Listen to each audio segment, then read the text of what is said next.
Thank you. Support us, graduate students. Yay. So I'm actually just going to be giving a very introductory discussion on my dissertation. I just came back a few months ago from Lagos, Nigeria. I was there for 2 months looking at photographic depictions of Lagos, Nigeria from about independence to the present.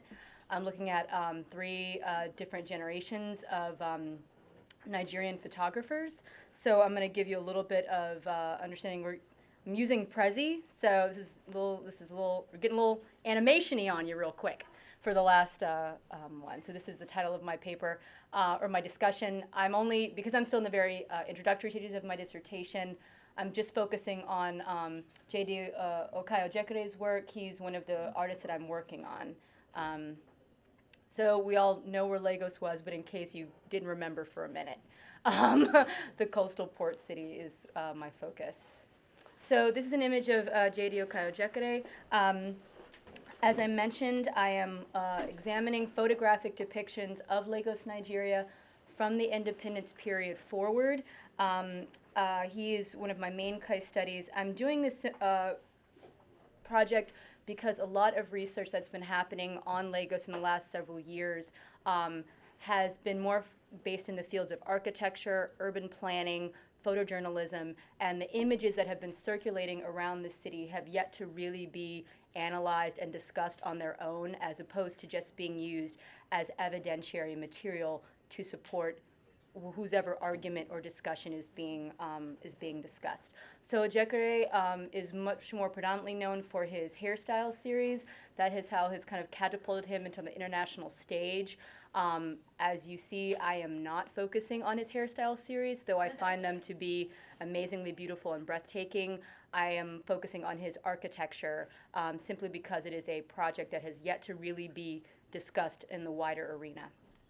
I'm also looking at Bode Akinbi, another Nigerian photographer based in Germany, looking at his images of Brazilian architecture in Lagos, as well as Adebon Nkenga, a younger generation of photographer or artist who includes photography in her work as an exploration.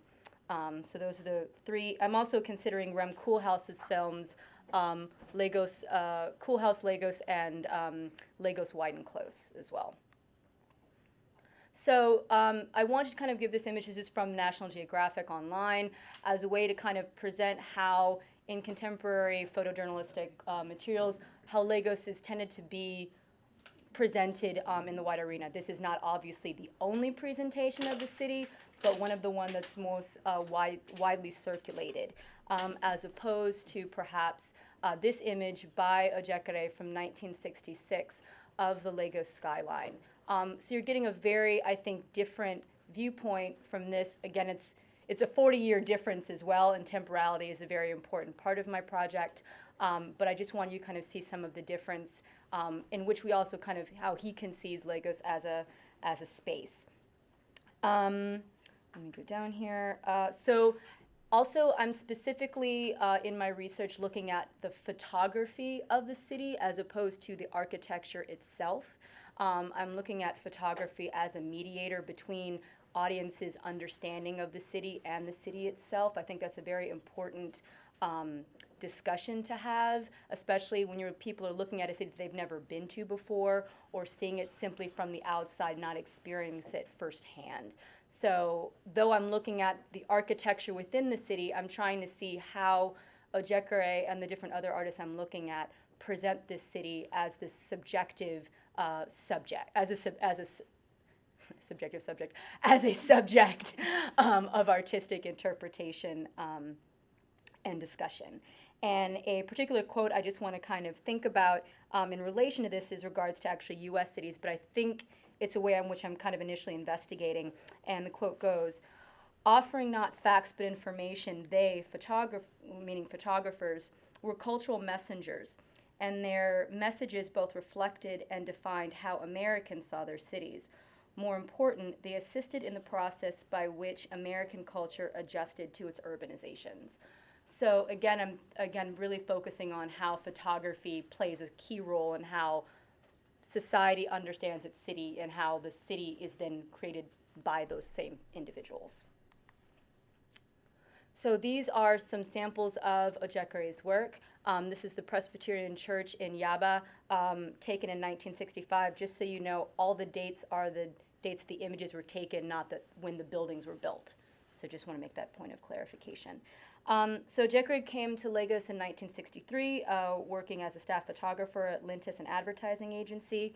And what you'll find a lot in the images, at least that I've seen thus far, is that he focuses a lot on singular buildings. You don't tend to see people in the images. You focus on the buildings themselves. That's not a hard and fast rule.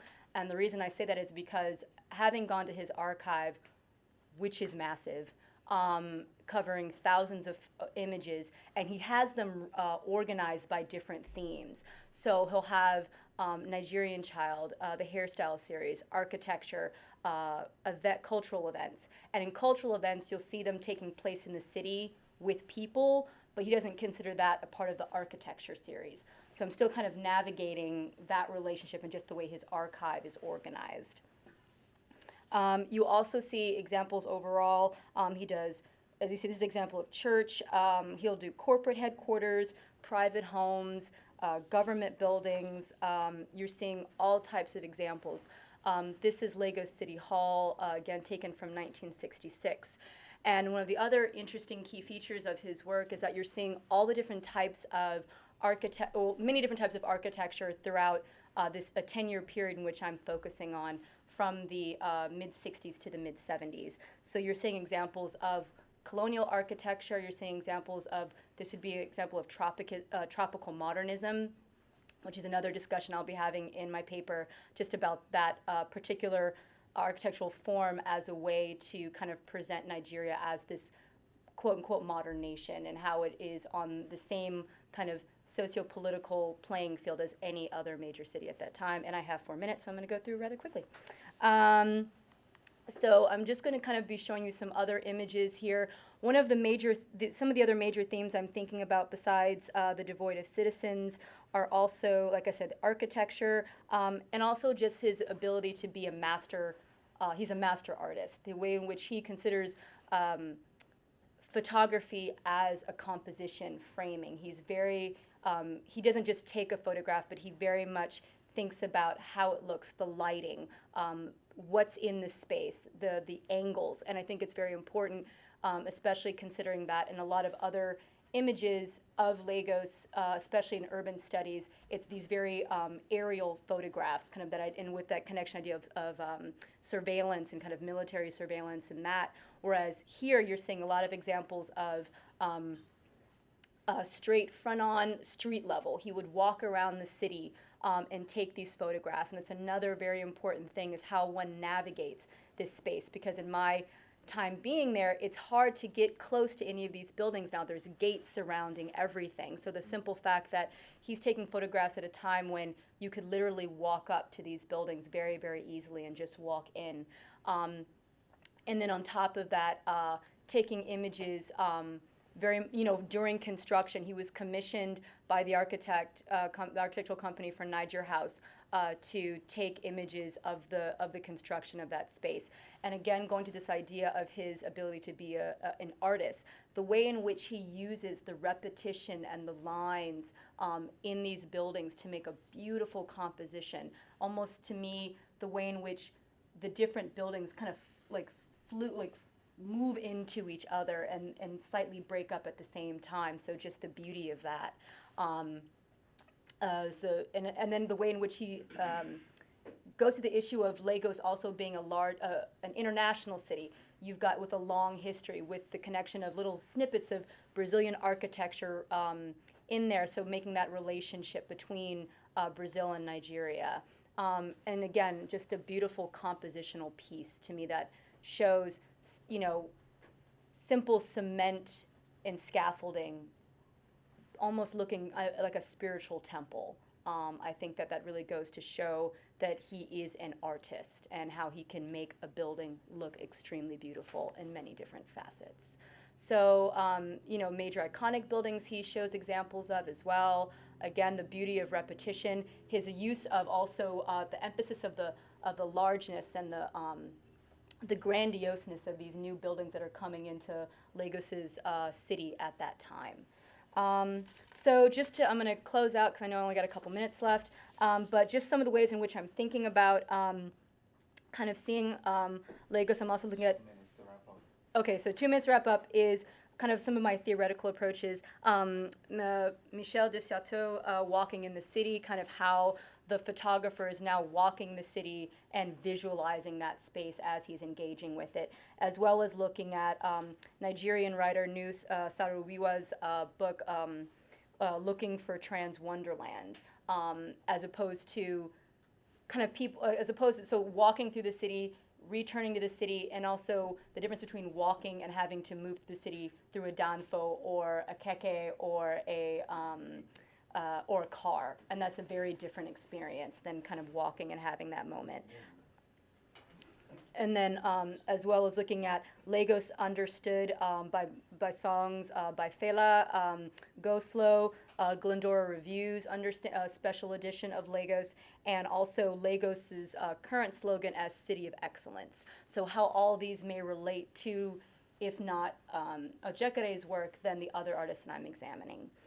So with that, I will close out, just kind of showing some of the last images, and I thank you very much.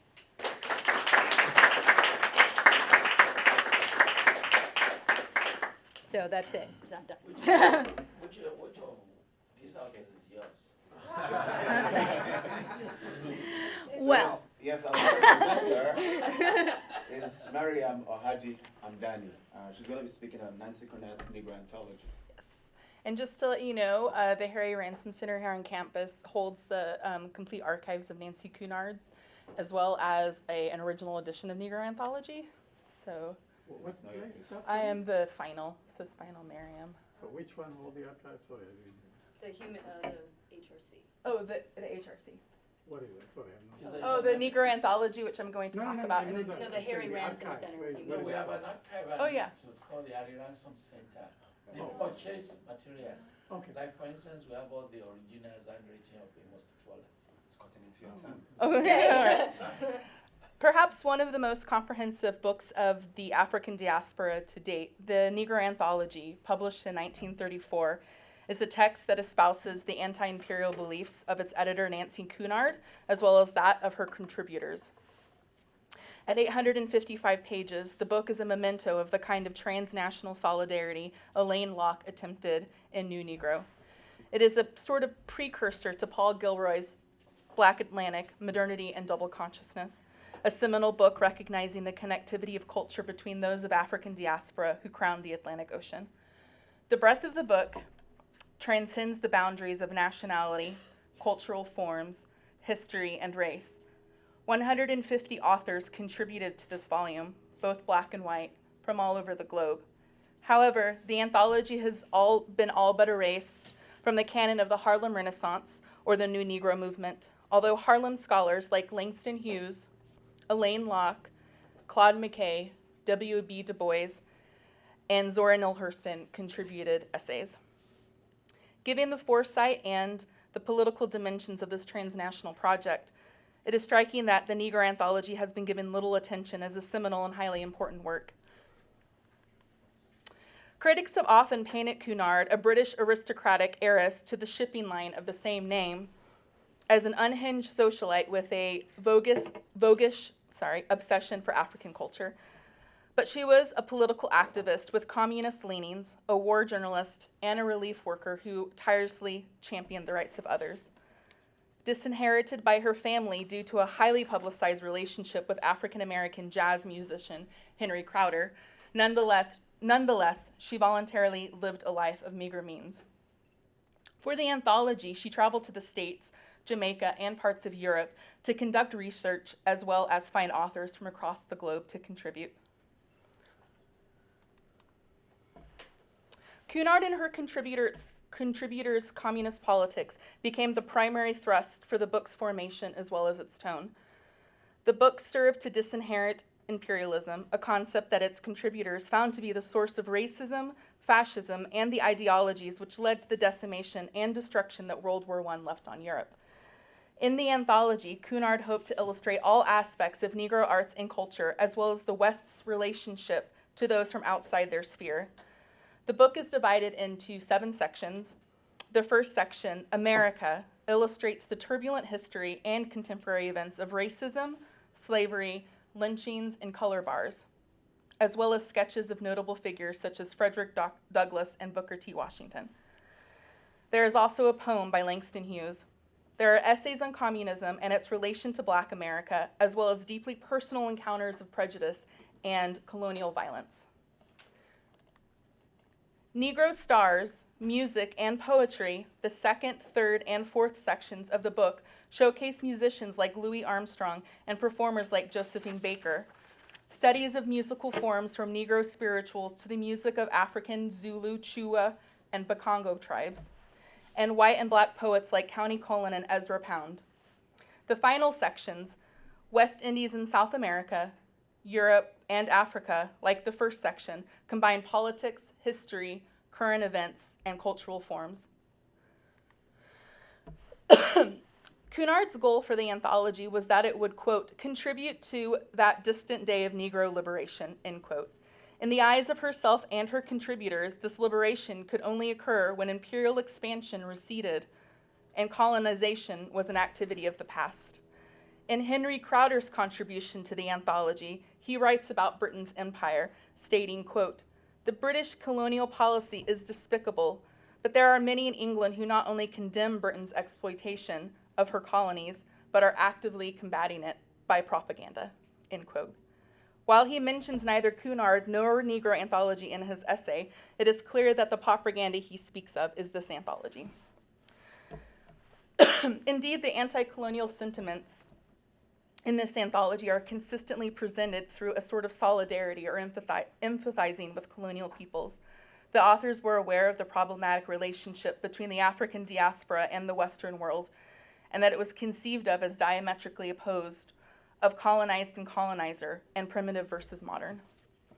In the largest subsection of Africa, Negro sculpture and ethnography, which I want to focus on for the rest of my presentation, features photographic drawings of African sculptures in the collections of those ethnographic museums as well as Western private collections. The problems inherent in looking towards the art and artifacts of Africa while residing within the world that continue to impose an imperial rule lay the foundation of much current criticism of the Negro anthology. Scholar M.G. Shanahan, for example, finds that the authors in this section, quote, depend upon imperialist ideology and colonial expeditions to amass and display their collections. Although they critique some stereotypes about African art and society, their work is often still embedded within the colonial frame of knowledge, end quote. She also argues that there is a, quote, surrealist slant of anti-colonialism also imbued with Africa as a site of erotic and subconscious desires, describing Africa in terms of an encounter with the subconscious, and that these essays alternatively reinscribed histories of Africans as pre-rational or argued that Africans were intuitive and super-rational, end quote. Misdirected their intentions may be, however complicit these artists were in perpetuating a hegemony of non-Western art while reinforcing an imperial ideology, it is striking, particularly in Negro's art section, that critics have made little of the fact that these authors acknowledge these very tensions. That Africa is depicted as intuitive or super-rational in surrealist artworks is not an issue here. Murderous humanitarianism, the surrealist group's contribution to the anthology, is a sort of anti-imperialist manifesto. The artists were aware of their place in the debate, and the essay is also a call for action. They begin by outlining the atrocities of imperialism and Europe's place in the world. And I quote, in a France hideously inflated from having dismembered Europe, made mincemeat of Africa, polluted Oceania, and ruined whole tracts of Asia, we surrealists pronounced ourselves in favor of changing the imperialist war in its chronic and colonial form into a civil war, end quote. In this surrealist text, African art is recognized to be derived from imperial expansion, colonial rule, and the result of countless expeditions. That the essayists are aware of this destabilizes the criticisms that see this anthology as reinforcing an imperial gaze. One more example is Charles Rattan's essay, The Ancient Bronzes of Black Africa, which begins with the history of the acquisition of Benin bronzes at the British Museum. He was painfully aware of their colonial history, and in this essay, he sternly relates that their collection was indeed acquired through imperial expansion or imperial conquest. What is most profound, however, is that Rattan acknowledges the limitations of viewing colonial objects within the confines of France. In outlining the influence of African sculptures on French painters in 1907, he relates, quote, "In their uncertainty as to the precise source of the few specimens of this Negro sculpture at their disposal, they tended to concentrate on those whose synthetic treatment best exemplified their own subversive theories and to regard their bold economy of statement as the essential characteristics of Black art," end quote. Rattan also emphasizes the lack of knowledge French painters had on African sculpture, wistfully ending his essay by writing, quote, "Indeed, our knowledge of the bronze work of Africa is very scanty," end quote. All in all, Negro was well received by prominent scholars at the dawn of its publication. Consider Elaine Locke's congratulations to Cunard on the publication of her anthology. Quote, "I congratulate you, almost enviously, on the finest anthology, in every sense of the word, ever compiled on the Negro. By a miracle of arrangement, you have built up a unity of effect and a subtle accumulative force of enlightenment that is beyond all contradiction and evasion." The anti-imperialist sentiments remains the consistent thread throughout the book and serve to undermine both white and Western superiority, as well as attempt to elevate art and culture of the African diaspora from its subjective place in European and American society. This was illustrated by the recognition of the West's ignorance to the nuances and complexities of African art and culture, such as in the Surrealist groups and Rattan's text on art. There is a tension of an implicit belief in a primitive and simplistic nature of African diasporic art juxtaposed with the gaze of the Western observer. This tension is what the harshest critics of Cunard and her anthology find as evidence to prove that, apart from Cunard and her contributors' good intentions, Negro reinforces racial divisions and ethnic absolutism. But its contributors outlined in their essays the problems and histories of racial divisions and their lack of knowledge regarding African culture and art. Negro was an embryonic endeavor for comprehending Black, white, and center-peripheral relationships. The anthology's critics failed to recognize the intent and context. For Cunard, Negro was intended to record, quote, "the struggles and achievements, the persecution and the revolts against them of the Negro peoples," end quote. In order to do so, it was necessary to refute the glory of Western civilization, to show that history, no matter how different life and experience might be at the center and at the periphery, was still shared. It is the text of a community of intellectuals, both Black and white, that were attempting to understand why hierarchical divisions exist and what imperialist ideologies had achieved. It was also an attempt to visualize the complexity of culture and arts from those of the African diaspora. While the book can be seen to exhibit the kinds of cultural particularism associated with racism, differences. Nonetheless, the intent was to showcase the egalitarian convictions that politics such as communism and anti-imperialism offered. One must remember the context with which this book was assembled. Negro was the first anthology that illustrated the breadth and global dimensions of the African diaspora. Thank you.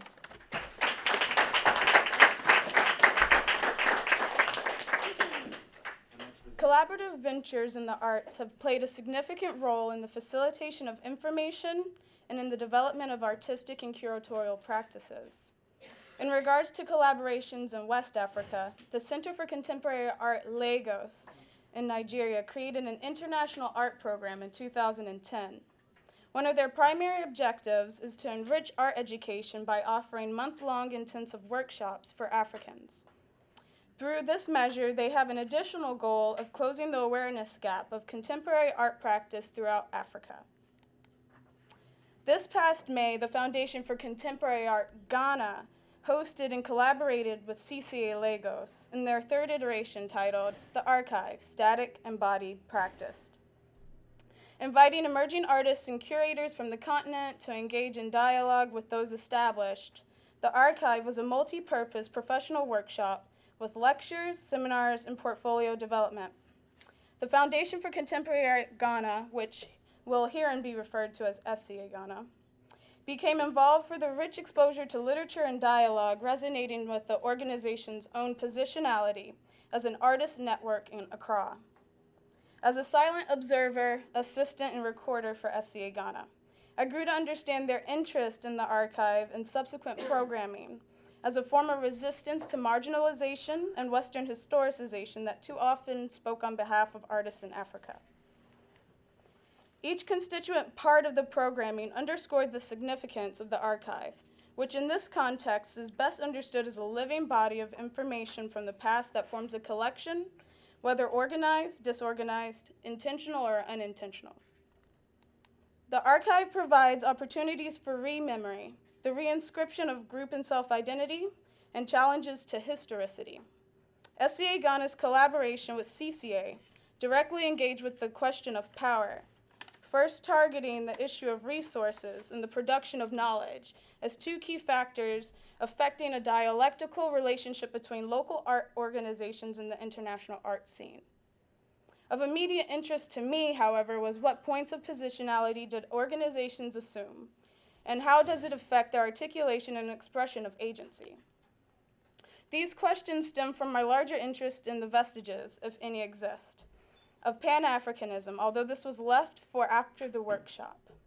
Nevertheless, every party involved, from FCA Ghana to CCA Lagos, the Nbuke Foundation, and the Day Center for the Study of Contemporary African Art, shared the desire to reverse the top-down characterization of art in Africa by the West. This strong interest was reflected in Accra this summer. Local art institutions there have received inadequate funding and support from their government, and Ghana itself only has 3 existing organizations of different capacities and outputs. For example, the Nbuke Foundation directs attention towards crafts and traditional art. The Day Center handles exhibitions from Mr. Day's collection, and they also host lectures and artist talks. Nearing 10 years since its inception, in 2004, however, FCA Ghana has a collective aim. Co-founded by Professor Joe Nkrumah and Australian artist Virginia Ryan, FCA Ghana is a non-collecting artist network which aggregates scholarly and artist resources while also facilitating critical dialogue about contemporary art in Ghana. The organization emerged as a potential equalizer to the conventional arts education, which focused on painting and sculpture and left little room for new media, sound, and performance art experimentation. Now in the roles of co-directors, both practicing artists Adwa Ama and Ato Anan continue to stress some of FCA Ghana's mainstays. These range from medium-specific workshops, artist lectures, and a growing periodical and text library. With restricted funds, however, FCA often collaborates on projects with the Day Center and Nbuke that are local in practice, global in perspective, and supportive of maintaining dialogue between contemporary art and traditional crafts. With this, CCA, Lagos, the Nbuke Foundation, and the Day Center, FCA Ghana cast their net fairly far and hosted individuals from the continent and internationally. Underlying each session was a genuine interest in developing a workforce of local curators and viable venues as a balancer to major art exhibitions and discourse occurring outside of Africa. FCA Ghana assumed an activist positionality, valuing the flexibility for archives to function as both a reference and a medium. For example, the programming was devised in a manner for participants to experience archives as living or transitory moments and physical historical collections. The arrangement of events in reality was somewhat of a setup. Within the first 2 weeks, heavy amounts of cultural tourism and photographic documentation ensued. In fact, the camera was a crucial element because of its supposed power of objectivity and documentation. Every engagement until June would, in theory, contribute to the production of an art exhibition that would reveal noticeable changes in how participants approach practice and display. Ranging from the documentation of sites, the tradition of fabric production, and established collections, artists were encouraged to capture their experience of Ghana. Unbeknown to them, this tourism was a way for FCA, and CCA to immediately question each artist's subjectivity and how it may affect the articulation of what they considered, quote unquote, quintessentially Ghanaian. Notwithstanding the June exhibition, each organization sought to problematize the perceived neutrality of archives and categorical thought. Thank you. This was, in part, a response to the outdated assumption of the non-existence of history in Africa. It was also intended to expose artists to the racialized art world. I will share two of many interesting moments. One was the Q&A session from British art historian Tamar Garb's lecture titled Constituting, Contesting, Critiquing the African Archive, and the other is an evening reading session at Labadi Beach. The interest in archives is in no way specific to contemporary practice in Africa, but she suggested unpacking its concept and the implications of a photographic archive, especially when it's comprised of Black images. She had a captivated audience. Aside from responses suggesting personal distance from archives, someone replied that once one engages with it, they should also consider a rethinking of history as subjective and produced from different modes of thinking or looking. Creating a noticeable rift throughout the audience, however, was a later comment urging Africans to prize documentation according to Western standards. FCA Ghana took an ambivalent position in this case as they realized a need for the local production of information like books, which are open to becoming or contributing to archives. But they also recalled the multiple ways in which Ghanaians have preserved history beyond the confines of paper, as Nana Oforiata Ayem's research project on Ayan drumming as an annual performance of history is but one cogent example. The reading session at Labadi Beach was one instance in which I was directly involved. For 2 weeks, each artist read essays on critical race theory, the Black experience, and the conceptualization of Blackness. I was quietly disturbed that the literature was quite biased towards the African American experience in the United States. Needless to say, this silent criticism manifested when I asked the artists generally how useful this material was, what type of audiences they intended to engage with, and whether they framed their art practice with regard to the international art scene, issues of race, and white dominance.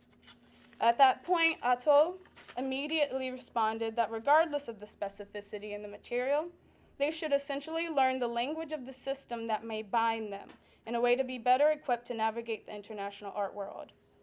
Having this conversation with Atto before, we knew we both agreed, but one valid criticism was that the artist expected to engage with informative literature about art in Africa.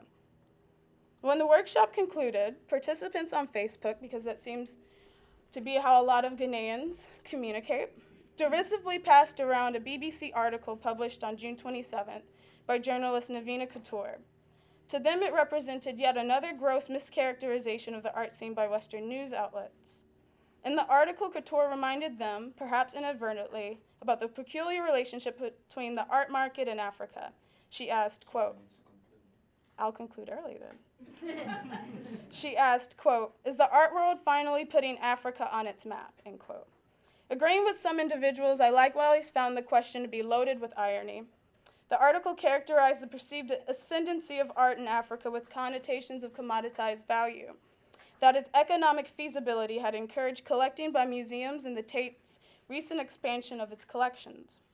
Some saw no connotations in the article, but perhaps what is most poignant is that after this, FCA Ghana was further fueled to maintain an outlet in which they could carve out a space for information sharing to command a public image beyond amateurish articles such as this. The archive is just one example, and now their participation in Tate across the board is another opportunity for FCA to further their mission now and into the future. And I'm done.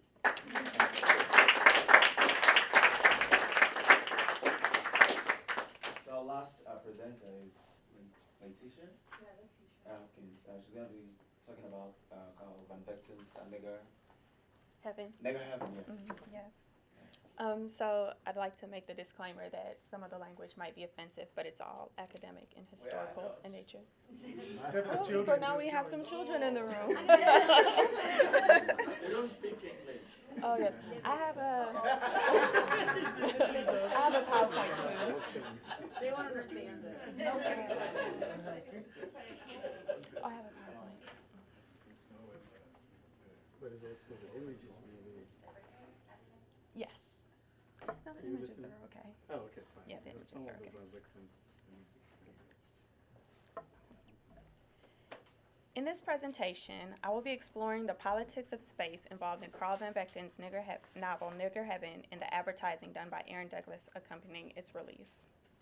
To do this, I explore Douglas's use of modern aesthetic and signature insertion of African tropes in conjunction with the idea of the new Negro as professed by W.B. Du Bois and Carl Van Vechten.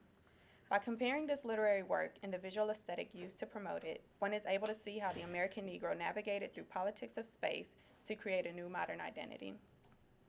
Carl Van Vechten was a white American author, artist, philanthropist, and socialite. He wrote several novels, but due to its title, the controversy surrounding the novel to be discussed today overshadowed all of his other literary works. As an artist, he photographed many Harlem revolutionaries and celebrities. If not for his subject matter, his photographs may have fallen into obscurity due to their questionable quality. Aaron Douglas was a Black American artist from Kansas. Upon moving to New York, he studied under Feinald Rice, a German-American artist whose signature portraits sought to illustrate the racial type. Rice encouraged Douglas to draw from influences from Africa to create a new and modern aesthetic. Using this technique, Douglas became known for his image that referenced the regal or noble past in Africa, while fusing these ideas with a modern aesthetic that looked to the future. He ended his career teaching at the university level. The works done by Aaron Douglas are relevant to Carl Van Vechten's view of Harlem because of the relationship he shared with him personally and the way in which both men viewed philosophies and artistic visions surrounding the Negro in 1920s Harlem. The advertising for Nigger Heaven produced by Aaron Douglas was the first specifically commercial commission received by Douglas. Although the advertisements made specific references to the novel, Douglas claimed to have never read the book. In his later years, he actually stated that had he had read the novel, he may not have been involved in this venture. The controversial title and separate markets Van Vechten and his publisher were trying to reach made the creation of two separate ads necessary. For white readers, Douglas created an advertisement that included the popular style of Art Deco and subtle messages. In this ad, the balcony includes several figures abstract enough to not have individual identities, but still recognizable. The stage is flanked by statues in the shape of men that hold up the balcony, and you may note the reference to black bodies with those statues. One light from the balcony and two lights attached to the stage illuminate the stage. The inclusion of the blank space in the ad intended for publishers and white audience suggests the need to explain Harlem life and indirectly speaks to the voyeurism white visitors in Harlem participated in. The words taking center stage become an illustration of the narrative and dramatic story that will be acted out on the pages of Van Vechten's novel. The presence of the title of the novel and the name of the author in the image of the balcony shows how Van Vechten watched the activities of Harlem like a show, but still began to feel integrated into his once foreign society. The way the balcony patrons are dressed nicely implies the importance and special nature of the stage. Their dress is also indicative of their socioeconomic position in the middle class. In essence, this entire advertisement is about the presentation and act of voyeurism. The patrons in the balcony watch a stage play with a sense of detachment, even though this neighborhood is their place of residence. This ad targeted the white mainstream audiences who were cultured, used to visiting theaters, and were interested in Negro aspects of life. The controversy of the title led to the development of an alternate advertisement for black magazines. In this image, the uplift of the Negro is emphasized. The title replaces the people and figurative balcony, and Jacob and the ladder support the title. This image adopts the metaphor for Harlem as the segregated theater balcony at the top of the island of Manhattan, something continually referenced in the novel. It emphasizes the uplifting theme of a black man and woman trying to climb the ladder of success in a society plagued by prejudice. Just as the imagery in the previous advertisement conveyed subtle messages to the viewers, this advertisement is fraught with metaphorical messages particular to a certain demographic. Jacob and the Ladder suggests black dance and music, specifically the Negro spiritual climbing Jacob's ladder. The pyramid and sphinx located to the right of the ladder symbolize the Negro's illustrious past in Egypt. The three images next to them are symbols of modernity. According to Caroline Gozer, this image ultimately suggests that Harlem's ancient heritage gave rise to an inhabitant's participation in modern urban culture and fostered modern black expression ranging from working class slang to black music. These aspects would be seen in the future works Douglas went on to create. Sunlight for Hope and references to the past are strategically presented in one image to speak of an uplift of a race. The reference to the past goes beyond a nod to Africa to suggest a regal past, as Douglas uses the Sphinx and Pyramid, which were demarcations of royalty, to reference Africa. The latter not only represents the mythology of Jacob climbing to heaven, but also figuratively speaks of the ability to climb to the higher socioeconomic status in life. This image ultimately became a symbol for Harlem as opposed to just an advertisement for the novel. There were generational differences about how the Negro should be portrayed in art. The older generation followed the 19th century style of genteel depiction of the middle class and explored daily life and racial adjustments. The younger generation took an interest in Negro folk life and used this to create an image of the new Negro. Aaron Douglas was able to successfully navigate the two opposing schools of thought and created an image that merged these ideas into reflective scenes that reference the past, present, and future all at once. Charles S. Johnson did not believe something like this could be achieved because the older generation could not be expected to appreciate a realistic reflection of their culture, heritage, and life. Van Vechten's novel brings together aspects of both upper and lower class to create a story that is ultimately about the follies of entitlement and prideful refusal of help. Van Vechten uses the intellectuals of the novel to prove how familiar he is with Harlem by having them quote authors, novels, intellectuals, and philosophers at length. Some of his characters actually became a reflection of his own life, and a plethora of the characters presented gave depth of the activity, philosophy, and psychology in his view of Harlem. The personalities of his characters range from expressing strong symptoms of W.B. Du Bois' double consciousness to extreme cases of the angry black man syndrome. W.B. Du Bois writes in his Criteria of Negro Art that he does not believe there are good artists illustrating and writing of what they know, but he is afraid that their success is a way for white Americans to ignore the race issue and encourage a silencing of protest. There is still a great chance that the up-and-coming artists will be ignored due to their race, and because of this, all art must be used to propaganda. But within this call for propaganda, he rejected unequal propaganda. Douglas would use this modern aesthetic to promote the new Negro as he took his place in a new modern world. And I feel like this is relevant, especially to the discussion today, because of the arguments that surrounded this book when it was published. And most of them pertain to the title and to the authority of speaking. So with the title, a lot of people found it offensive and just boycotted the book without even reading it, whereas W.B. Du Bois felt like the title implied that there was something great about being in the balcony when Van Vechten actually had his definitions wrong. Okay.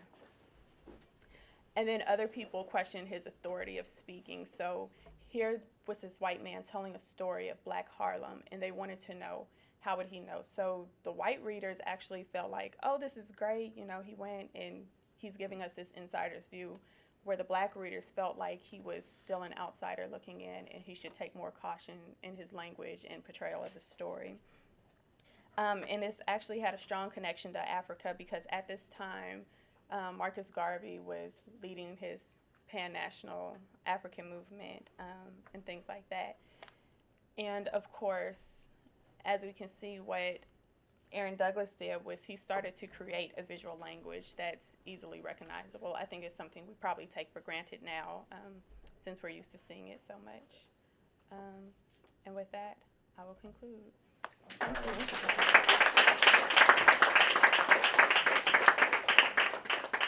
going to open the floor for questions, and because we're out of time, I think we can take at least 4 questions. If there are questions. This is 6 o'clock. I'm Jegede. I would like to reconcile Cunard's music with Ojekwere's depiction of Lagos. Like right now? What music are you referring to? Are you referring to Confucian or Confucian breakdown? Well, I mean, Specifically. well, I was actually thinking of, right now, I was looking at Go Slow, but, because that's more of a contemporary depiction, but I still have to get That's a very excellent thought, and I will have to get back to you on that. I continue to develop that relationship between those two projects. You're also a diplomat, right? Now you're a mentor. You have to repay this debt. It's really just a comment. I just felt that I should retire because there's a great generation of people who are now interested. No, I mean, that's really serious. I mean, I've been to many departments for visit, but really, as an Africanist and as somebody who's in the African diaspora, this is really a very promising and good work and good reading of someone.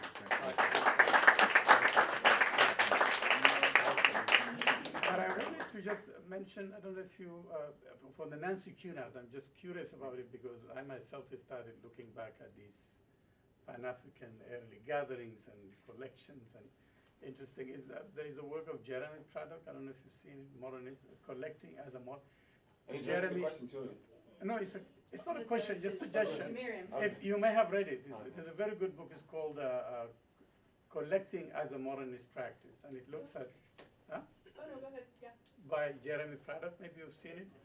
And it's interesting because it looks at all this anthology, including the Negro anthology by Nancy Cunard. So, and what is interesting, that's an exciting time of people. And he has another book that's coming out edited called Paris. I know it because he's a colleague at Cornell. It's called Paris, the capital of the Black Atlantic, something like that. You know, So Saga, the way the HRC is organized here, it is an imperialist archive. They're so imperial. I don't even think they allow you to photocopy. You can take photographs, you can't Yeah. photocopy. Yeah. But it's so rich. And we have fellowship if you want to use the archives, I would love to. in which we actually give people money to come and use it. But they won't, or working there, because of the way they limit the use to which people in the government has been, we've been fortunate in terms of the African one we brought. Adeluba from UI, we brought Arigaruba, but you have to need some money to use the archives because of the way it's put together. You can't just ask me, Falola, go get materials from me. But I think you'll be able to do it though. But I wanted to ask you about Ghana, just one question about the Ghana experiment. Who was the person who assigned the text? It was it broke down in different workshops, so each week the person who was facilitating picked the literature. So the 2 weeks of the literature came from Kiana Cord, who's at Parsons New School for Design.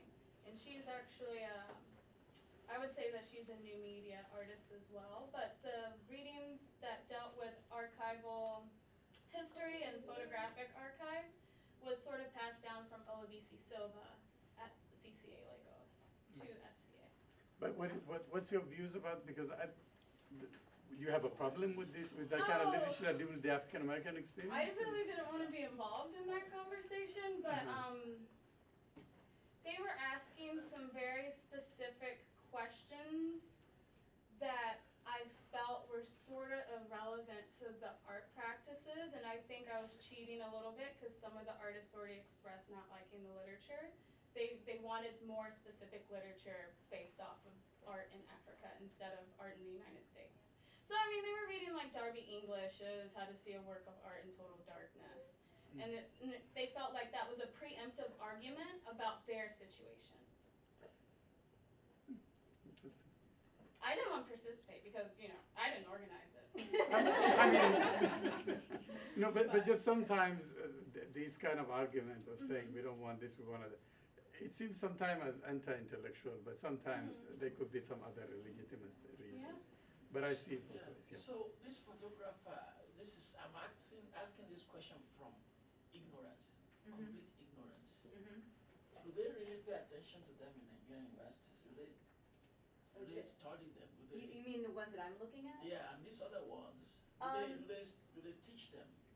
Well, the teaching part I don't know, but the attention, yes. JK, for example. Yeah. No, it's not just precision.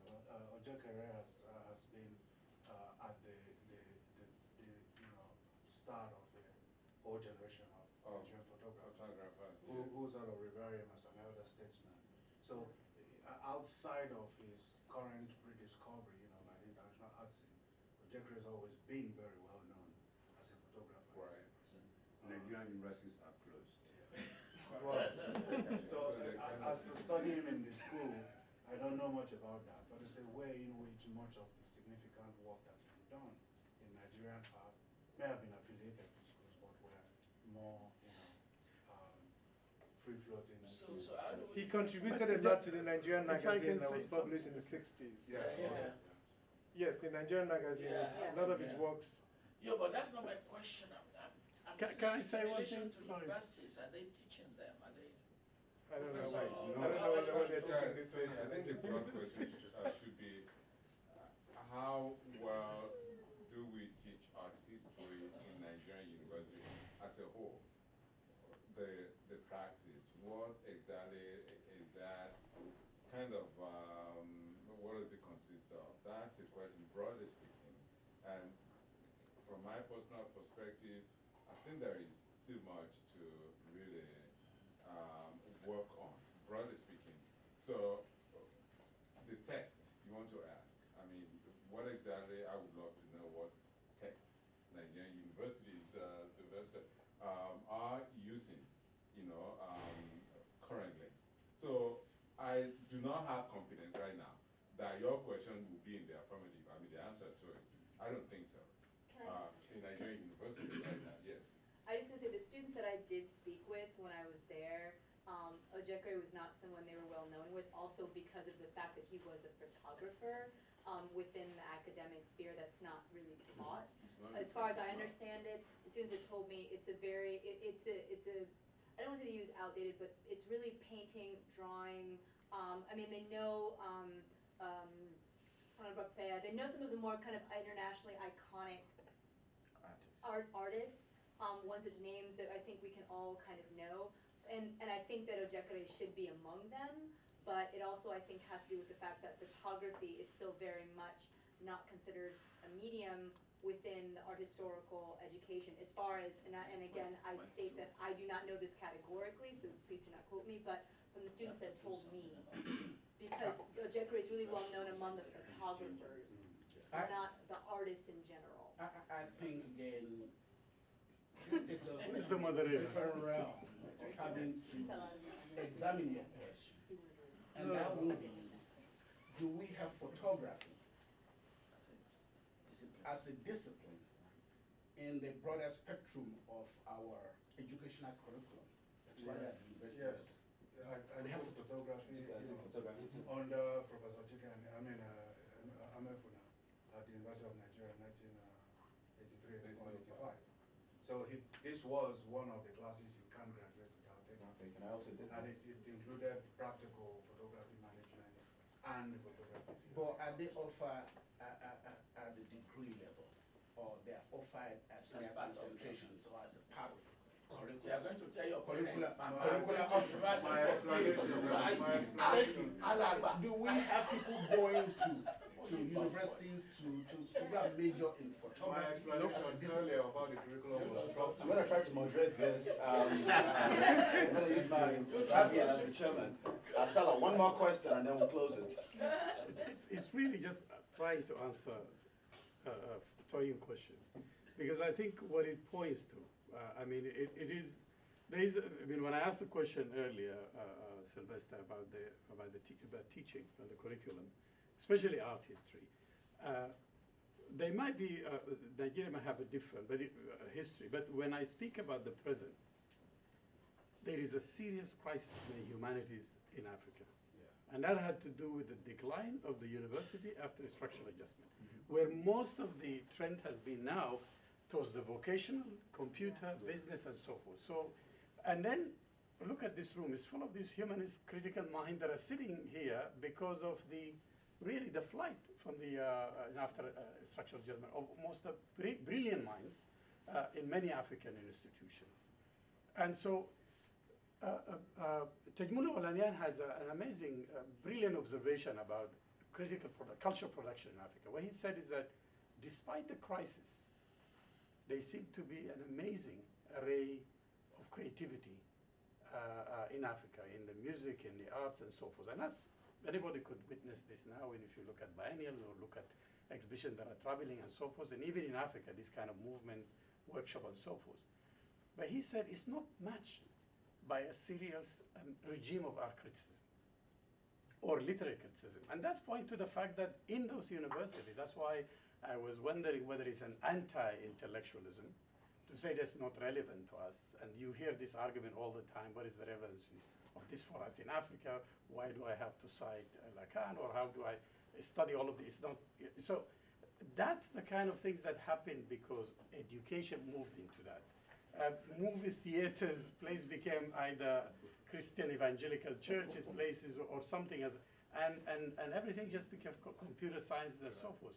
And that is a serious issue to handle, is that there is a need for a revival or moving towards, because in the generation of Chinua Achebe, Wole they were writers, but they were also art critics. But there is a whole generation of practicing people, and that's not much. There's like very few art magazines produced there. The reviews in newspapers and so forth really not done by very well trained, in critical theory. That's why I don't have any problem with them, with the idea of teaching critical text about the, African American experience, even if they didn't get it or it's not relevant. I mean, somehow it will push them to ask questions and be curious to read more. And I think another problem, is that dichotomy, existing between academic and non-academic trained, artists. So people tend to research or to appreciate more, about, the academically trained artist, or the, whose practice, has to do maybe with something in the field of art that is, regarded as art. So as it concerns, photography, they don't see it, they just see it as maybe, or as maybe just craft, or maybe as just something done I out have of to passion. say, this does not correlate. I just published a book on 100 years of Nigerian art, in which we looked at every conceivable angle of practice in modern art. But you're a diaspora scholar. Listen, look, I'm not denying my diasporic diaspora. When I was doing this project between 2007 and 2011, I made 8 trips to Nigeria. So I was at least present there in significant enough presence to ask the people I was writing about, what they wanted to see written about them. So what I'm saying in essence is photography is big among certain practitioners now because it's sort of come out from under the whole academic, non-academic, formally, informally trained. It's escaped that track completely, and it's now, one of the most exciting developments in contemporary Nigerian art and African art for that matter. Let's clap for this panel.